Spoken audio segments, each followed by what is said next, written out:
And They won a World Cup. They're World Cup winners. because they won the World Cup don't mean that like you take them before our strikers. I wouldn't. Harry Kane gets so many injuries now this season. Can you afford to take 2 out of 3 strikers that, you know, they get injuries a lot? I'm Ade Oladipo, joined by broadcaster Craig Mitch. We've also got a very, very special guest, former England striker and Aston Villa striker, Gabby Agbonlahor. All right, Gabby, look, you're the former footballer, you're the former England international. Who starts alongside Kane? Who's on either side of Harry Kane? I think if you're picking the team today, I would say Foden on the right and I'd say Rashford on the left. But if certain players can get form back and get back from injury, I'll probably go with Foden on the right and Grealish on the left. Wow, Mitchie. Bias. Not even a mention of Sterling. not even a mention of Sterling, Mitchie. Sterling was a banker 2 months ago, and he didn't even mention him. Didn't even come out of his mouth. Still my banker.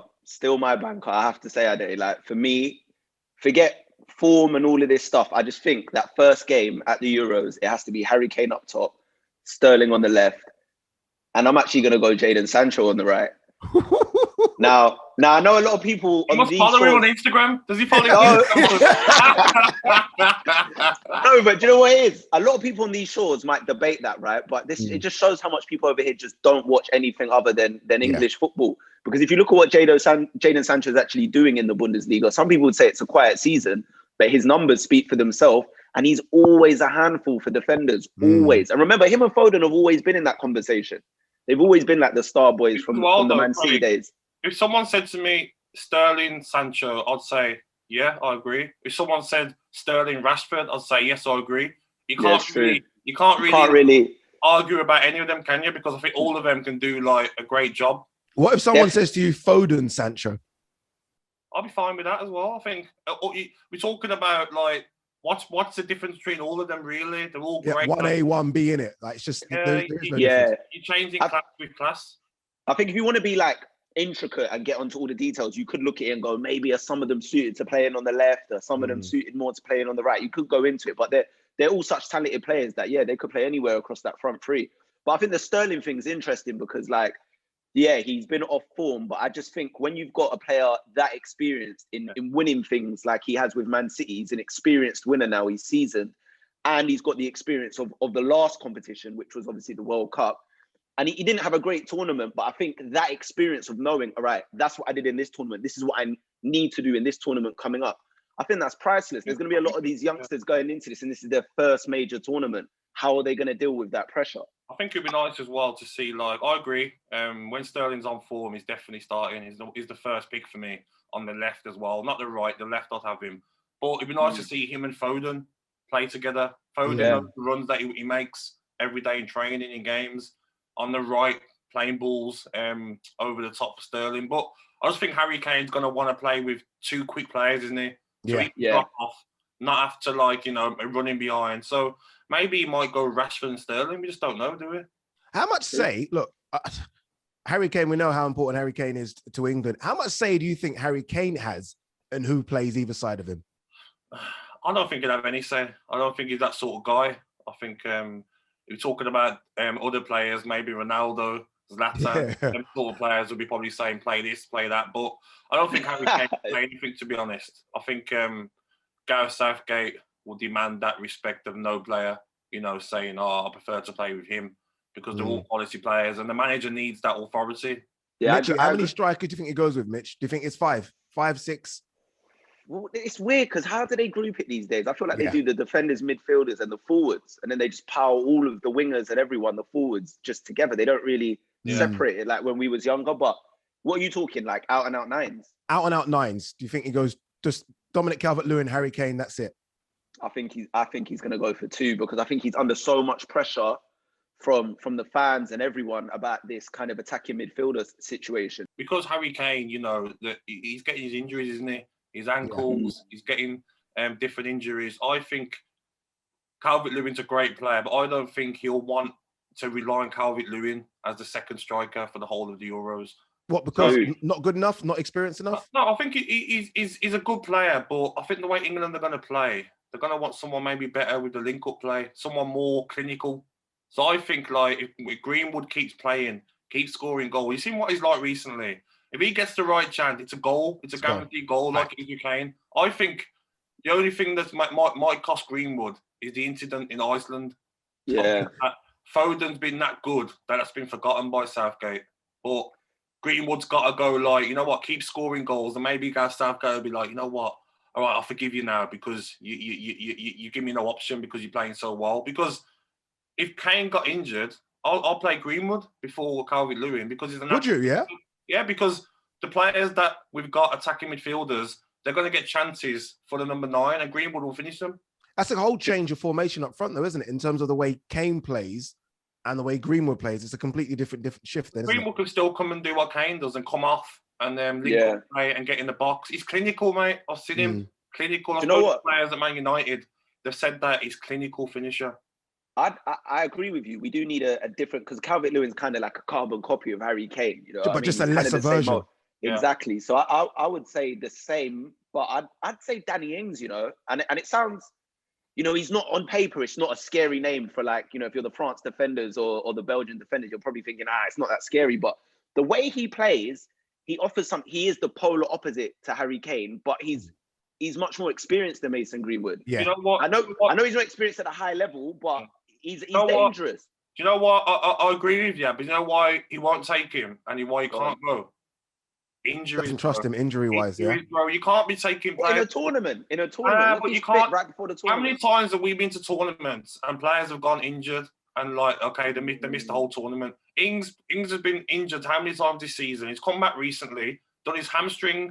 After... But he's only playing a bit part role, Gabby. He's only going to fill in. Gabby, we're not asking him injured. to play 90 minutes. He's asking him to play 10, 15 minutes here and there. But when someone's that injury prone, and what if he comes on in the first game and then gets injured straight away because he's so injury prone, and then you're striking down? Mitchie, how far away are Ollie Watkins, Callum Wilson, Patrick Bamford? You want to say they've had good seasons. They've all had good seasons at their respective clubs. But I just think with this tournament and the expectation that's on England now, you know, we got to a semi-final. At that World Cup, obviously, I went to that World Cup and there wasn't an expectation at all. It was just after the Euros 2016, everyone's just kind of like, whatever happens, happens. We get to a semi-final now. We've kind of, albeit maybe an easy route, we've set the bar now. So now it's like, all right, if we could do that in a World Cup where all the biggest teams in the world are involved, now it's a Euros, one continent. You know, there's only so many good teams around us.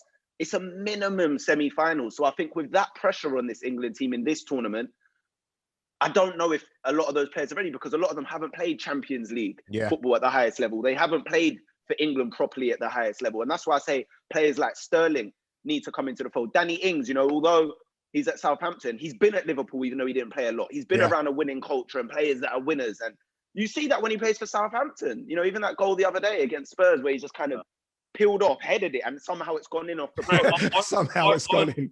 I rate him highly, mate. I remember early on in the season against Villa, I went to the game at Villa Park, and honestly, the goal he scored, he ran, cut in, top corner, just from outside the box. I think he's sick, but the only problem is Harry Kane gets so many injuries now this season. His ankles, now his hamstring.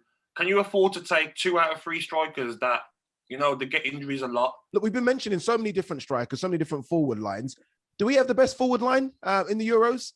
I think we do. Is it Portugal? Is it France? I was talking about this the other day with some friends. I think we do, you know. Like, look at the names we're talking about. Grealish, Foden, Sterling, Rashford, Kane, Sancho. Do you think like the likes of Mbappe and Griezmann are thinking Grealish?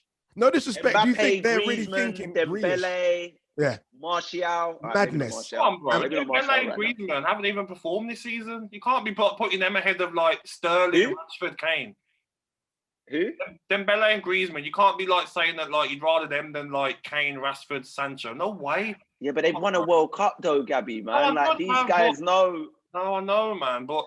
They won a World Cup. They're World Cup winners. They're World Cup winners. Yeah, but that don't mean that because they won the World Cup don't mean that, like, you take them before our strikers. I wouldn't. Dembele, Griezmann. I'm not taking them before ours.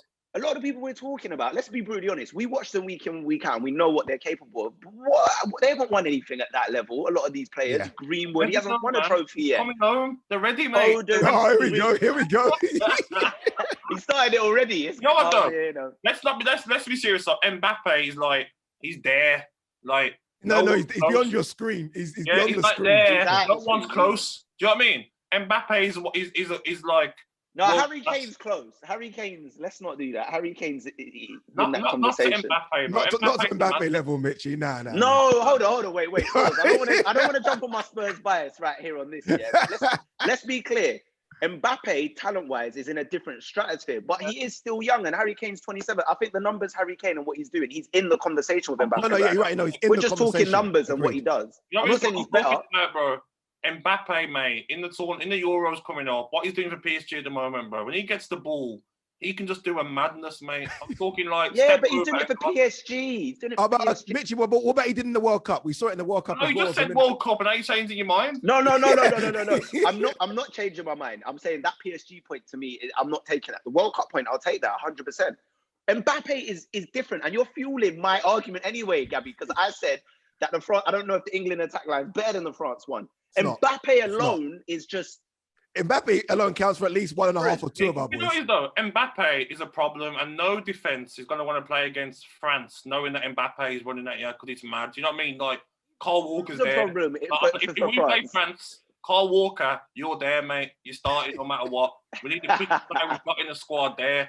Do you know what I mean? Yeah, we need the quickest players we've got in the back four there. But we have to give our attacking players some respect, man. They're not like, trust me, man. They're not scrubs. No, they're sick. They're sick. But listen, there are some good attacks out there. We've spoke about France. What about Portugal? You know, they got Bruno Fernandes, they got Cristiano Ronaldo, they got Jota, they got good players. They look at Belgium, they got Lukaku, they got De Bruyne, they got Hazard if you can get, they got Forgan Hazard. They got players as well. So it's like, and they're the two nations that are actually ranked above us. So it's no coincidence that their attacks are strong as well. So I just think we get a bit.